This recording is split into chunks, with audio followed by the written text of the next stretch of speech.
In 1969, Richard Burton handed Elizabeth Taylor a diamond worth more than $1 million. She wore it constantly.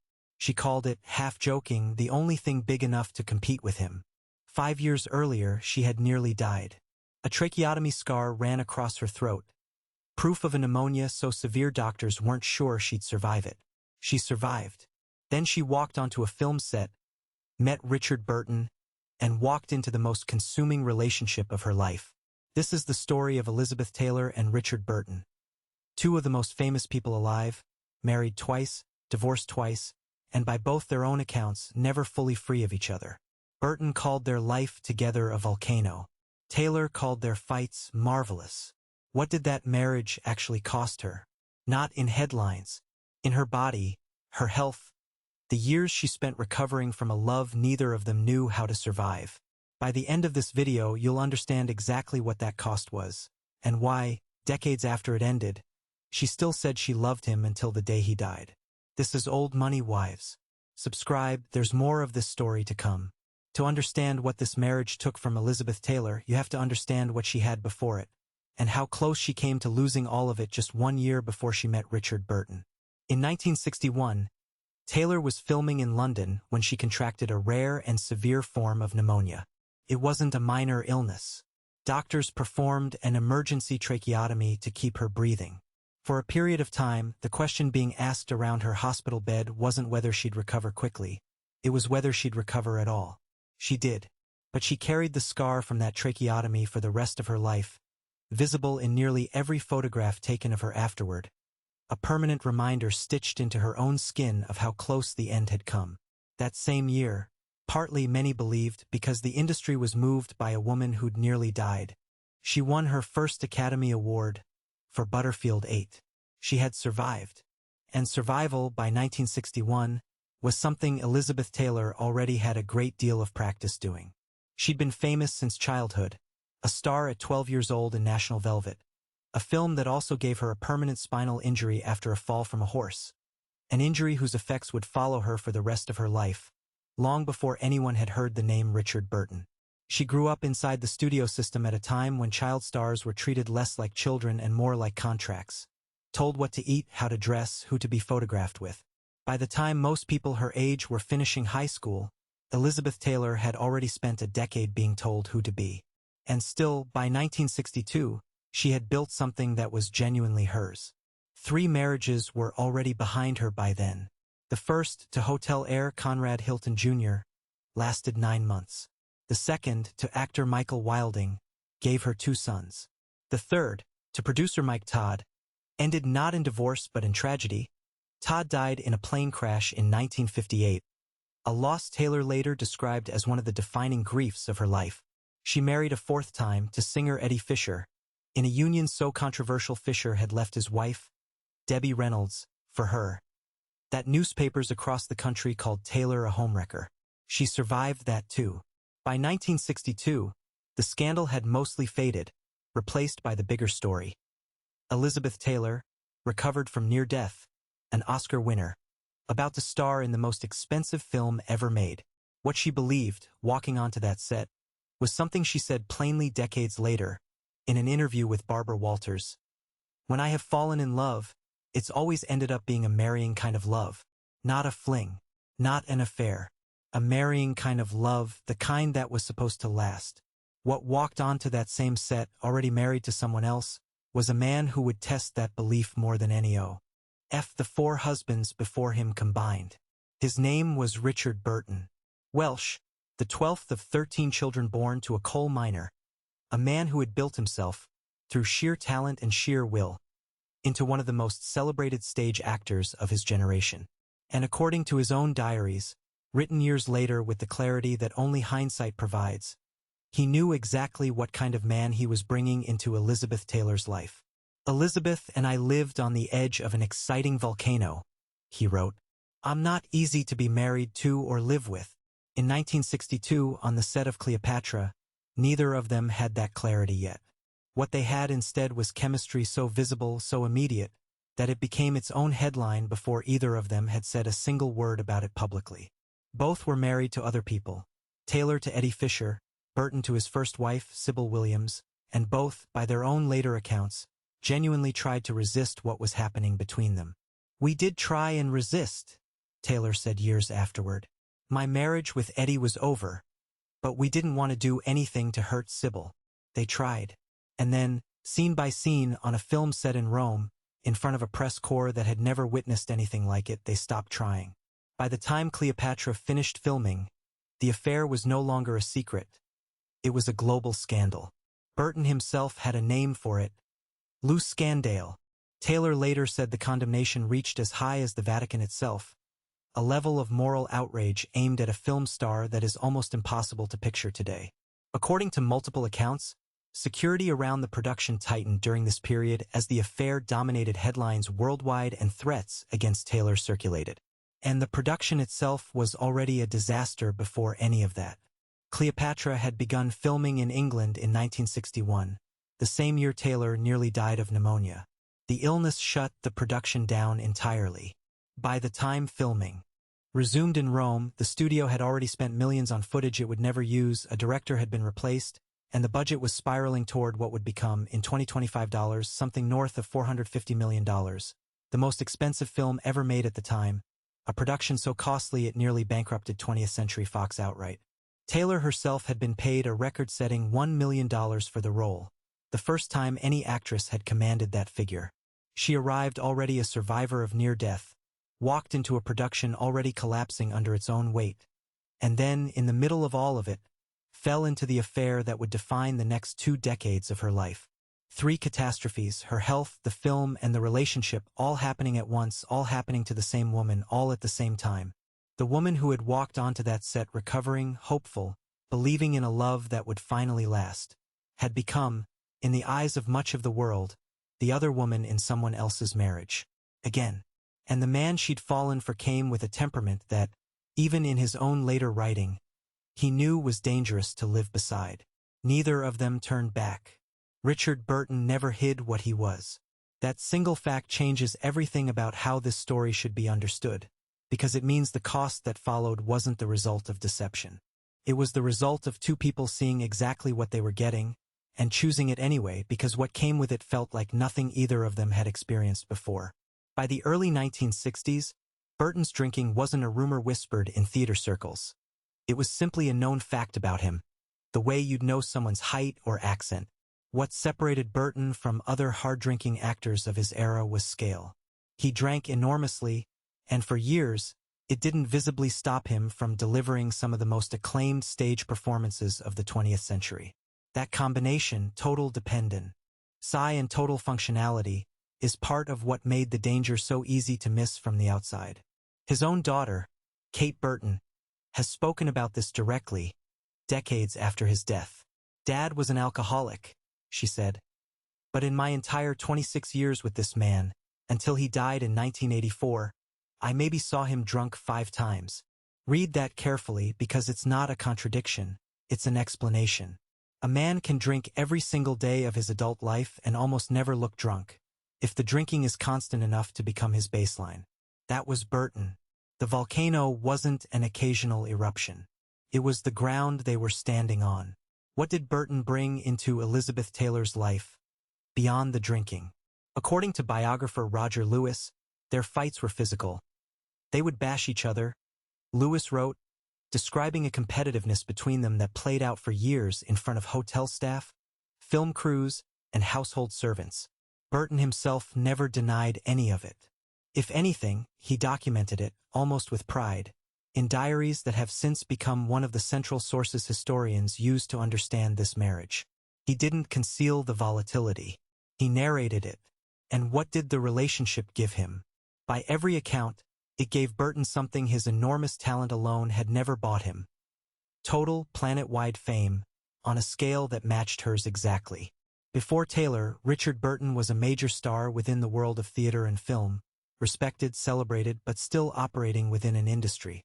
After Taylor, he was half of Liz and Dick, 2 syllables that needed no introduction anywhere on Earth. Taylor herself put it simply. They were like 2 atom bombs. And an atom bomb, by definition, is something the entire world stops to look at. Then there was the diamond. In 1969, Burton spent more than $1 million on a 69-carat pear-shaped diamond, a ring that would become known as the Taylor-Burton diamond, one of the most famous pieces of jewelry. In modern history, it was a genuine act of devotion. It was also inseparably a performance because by the late 1960s, that's what their relationship had become for the watching world. Every gift was a headline. Every fight was a headline. Every reconciliation was a headline. Years later, Taylor would sell that ring, not for herself, but to help fund a hospital in Botswana. It's worth holding both of those facts at once. The same object that had once been the most extravagant symbol of Liz and Dick eventually became something else entirely in her hands. Decades after the marriage that produced it had ended, the diamond outlived the relationship. What it meant didn't stay the same. And here's the mechanism worth sitting with because it explains everything that came after. By the mid-1960s, Elizabeth Taylor and Richard Burton were no longer just a married couple. They were a production, one that never wrapped, with no crew to call cut, and an audience of millions who had a financial and emotional stake in the show continuing. Their fighting, according to Lewis, would end in the bedroom, and then they got bored. He wrote, and would poke at each other again, restarting the cycle. An audience like that doesn't reward two people quietly working through their problems. It rewards intensity. It rewards the volcano. Burton brought talent, charisma, total honesty about his own danger, and a drinking problem that, in nearly 2 decades with Elizabeth Taylor, no one around them ever seriously tried to stop. They married on March 15, 1964, a year after both of their divorces became final. By then, the public outrage of the Cleopatra scandal had curdled into something stranger. Idolization. The homewrecker headlines gave way to a full decade of being treated as the most glamorous couple the world had ever produced. From the outside, the years that followed looked like the best of Elizabeth Taylor's life. The marriage ran on excess that had no real precedent. Private jets, yachts, a wardrobe of jewelry that itself became tabloid fodder. A lifestyle so visible it functioned as its own kind of fame. They made 11 films together. One of them, Who's Afraid of Virginia Woolf, earned Taylor her second Academy Award and is still considered, by critics and historians alike, the creative high point of both their careers. That film deserves a closer look because of what it actually depicts. It's the story of a married couple, George and Martha, who drink heavily and tear each other apart verbally, in front of guests, across a single brutal night, in a single house. Taylor and Burton didn't just perform that story. By multiple accounts, including Burton's own diaries, they were, in some ways, living a version of it. They won acclaim for portraying, with devastating accuracy, the exact dynamic that was already unfolding in their own marriage, in real time off-camera.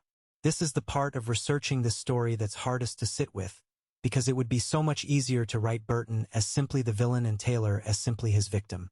But that's not what either of them said, in their own words, about their own marriage.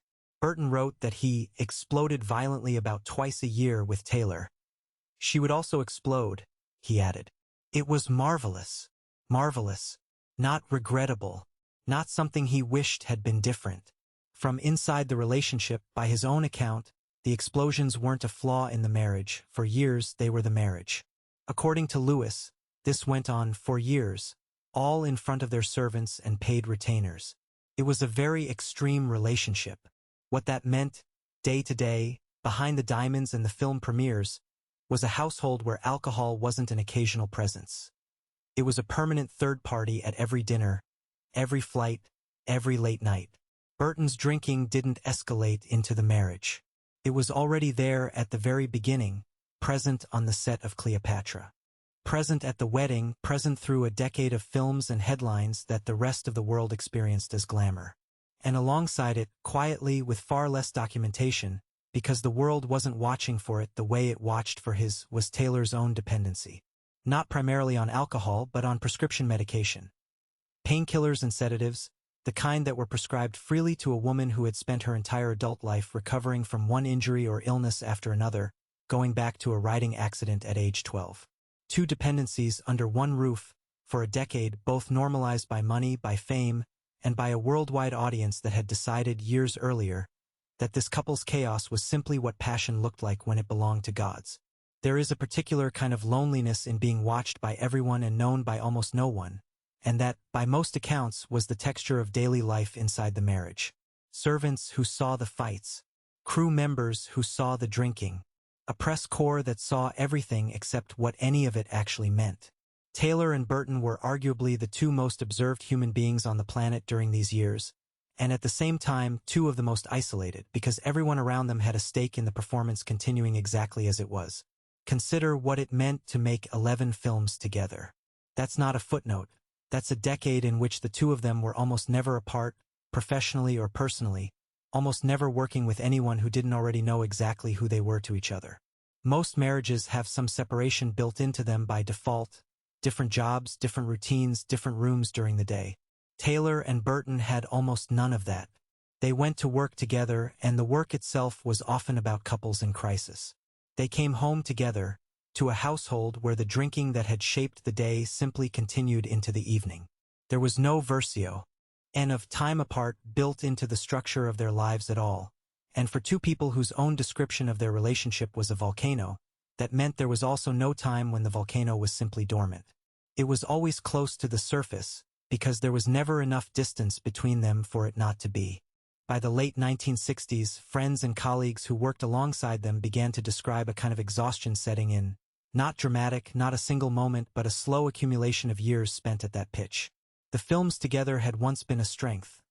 Nobody else could capture what they had on screen, because what they had wasn't acting, not entirely. By the end of the decade, that same quality, the inability to separate the performance from the marriage, had become difficult to sustain. They were, in a sense, trapped inside their own most successful collaboration.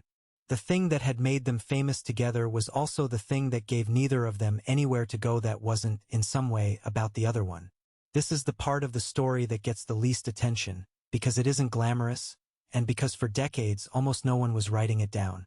The diamonds got remembered. The yachts got remembered. The hospital stays did not.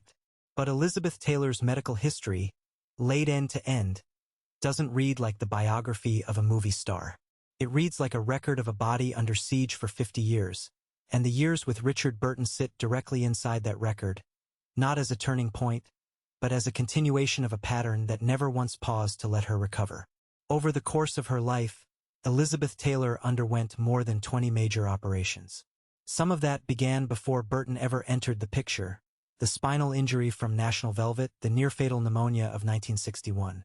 But the marriage to Burton didn't slow that pattern down. It ran in parallel with it. During these years, she battled ulcers and amoebic dysentery, the kinds of illnesses that don't appear in a body that's resting. They appear in a body that's run down, over-medicated, and under constant strain year after year with no real off-switch. The painkiller dependency that had begun, by most accounts, as legitimate treatment for genuine chronic pain, pain that was real, that had a documented cause, that any doctor would have prescribed for, became something else over the years. It became a pattern. Pain, medication, dependency, more pain. And in a marriage where the entire emotional architecture was built around intensity, where calm was, by Burton's own description, the absence of the relationship rather than its foundation, there was no one positioned to gently suggest she slow down. Burton certainly wasn't.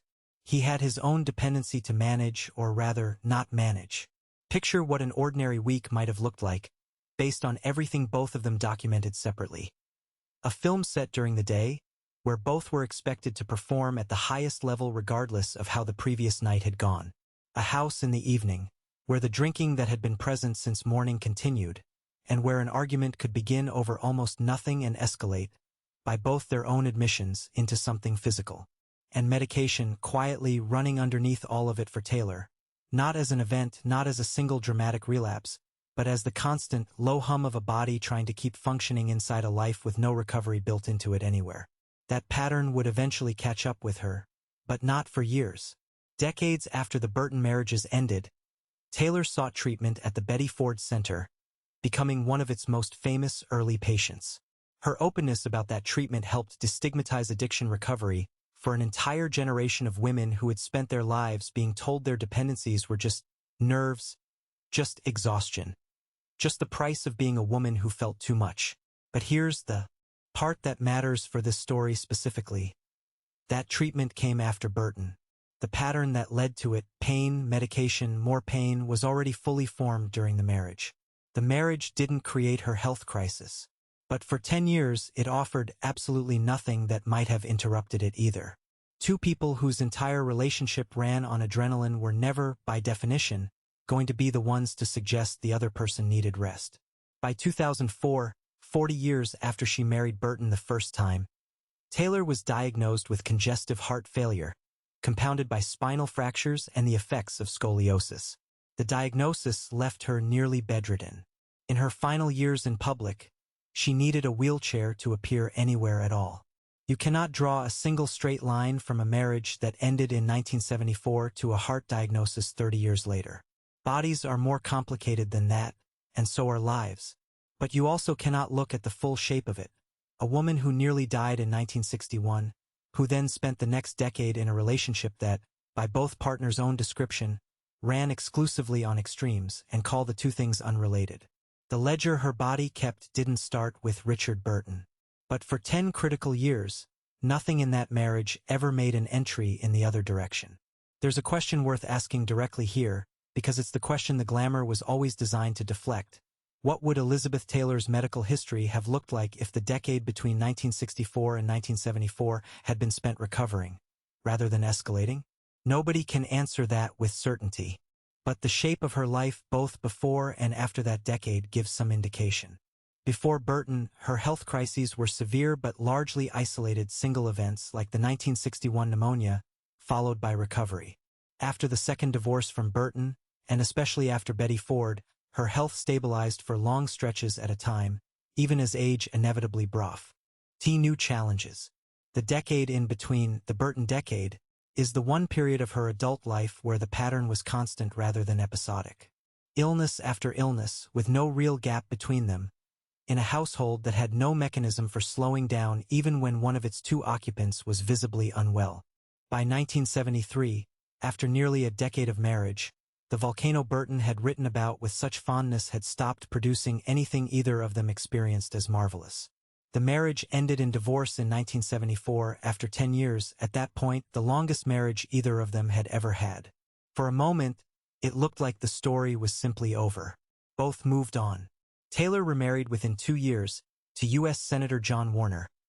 A marriage that placed her, almost overnight, into a role she'd never occupied before, political wife.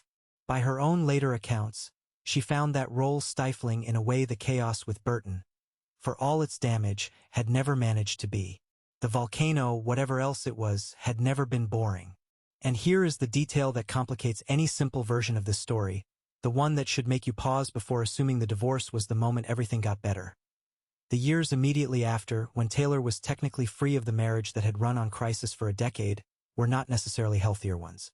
Her struggles with weight, with painkillers, with a press that had spent her entire life commenting on her body.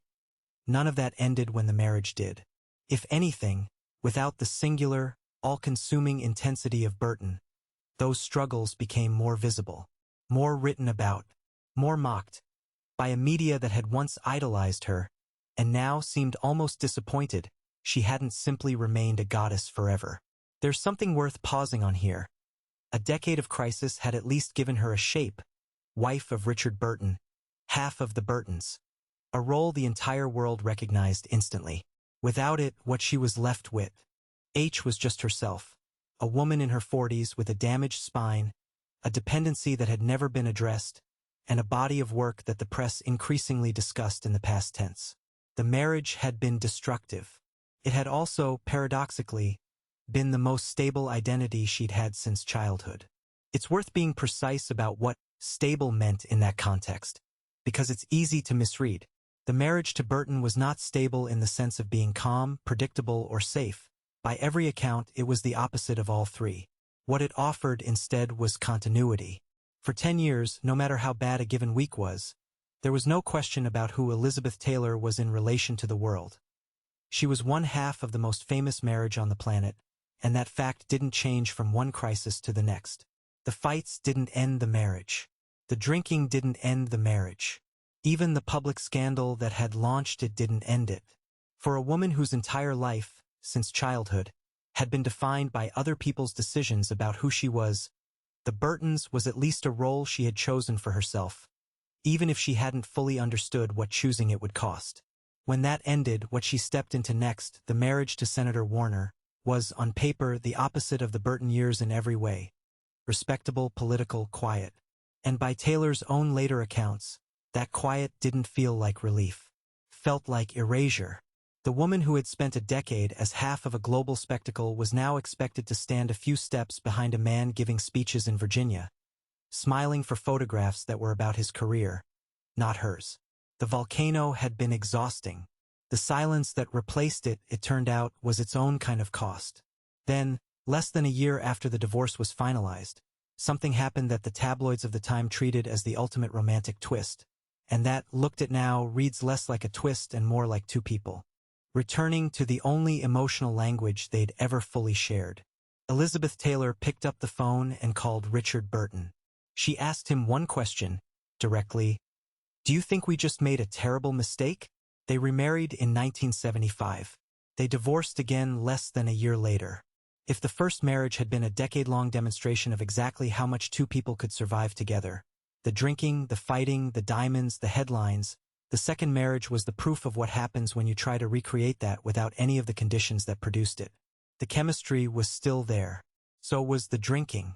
So was Taylor's own dependency. So was the volatility that both of them, for years, had genuinely called marvelous. But by 1976, marvelous had simply become exhausting. This time, there was no third act, no late-night phone call asking if they'd made a mistake. They divorced for good, and unlike the first time, neither of them ever proposed trying again. What's notable about the second marriage, in retrospect, is how briefly it lasted compared to how much weight it carried. 10 months, by most accounts, a fraction of the first marriage's decade, and yet it confirmed something that the first divorce alone hadn't. That whatever existed between Taylor and Burton wasn't something that could be turned back on like a switch after time apart. It required the specific, accumulated conditions of those original 10 years. The youth, the simultaneous rise to a level of fame neither had experienced before, the shared sense that they were the only two people in the world who understood what it was like to be them. By 1975, those conditions no longer existed. What was left was the chemistry without the context. And chemistry without context, it turned out, just produced the same fights without any of the same purpose. Taylor went on to marry twice more, to Senator Warner, and then, in 1991, to construction worker Larry Fortensky, a man she met during her own treatment at the Betty Ford Center, the place that finally addressed what the marriages to Burton never had. By every account, the years that followed were the calmest of her adult life. Not because anything dramatic happened, but because, for the first time since she was a teenager, nothing did. No volcano, no headlines about fights. Just a woman, finally, with the space to recover from a half-century of not having any. Burton remarried twice more as well. And on the night of August 4, 1984, he went to bed in his home in Seligny, Switzerland, with a headache. He never woke up. He died of a cerebral hemorrhage. He was 58 years old. Elizabeth Taylor did not attend his funeral. According to those close to her, she believed her presence would attract too much publicity and would be inappropriate. A strange, quiet final act from a woman whose entire relationship with this man had been conducted, for 2 decades, in front of the entire planet. The one funeral where her presence might have meant something private, something real, was the one she chose to stay away from. She found out about his death the way millions of other people did, through the news. 2 decades of fights, reconciliations, diamonds, divorces, and a love both of them had called the defining one of their lives.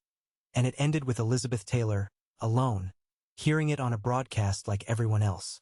Here is what the record shows, stripped of the headlines and the diamonds both. Elizabeth Taylor married Richard Burton twice, and divorced him twice.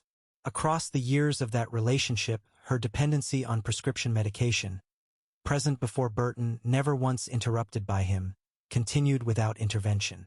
Their marriage included, by the account of one of their most thorough biographers, physical fights that played out in front of household staff for years.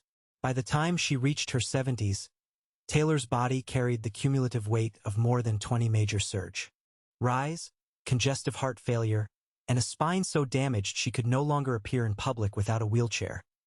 the long final chapter of a life that began, but didn't end, with the years she spent married to Richard Burton.